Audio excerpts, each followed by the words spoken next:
Everybody, today we will talk about how to fix or how to solve the problem of Pluto TV app. You will go here to settings.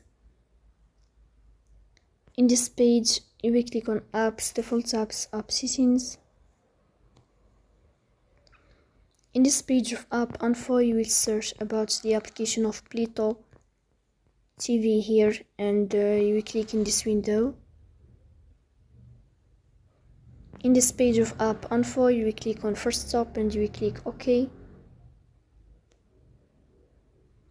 Here in this page of storage, you will click on clear cache.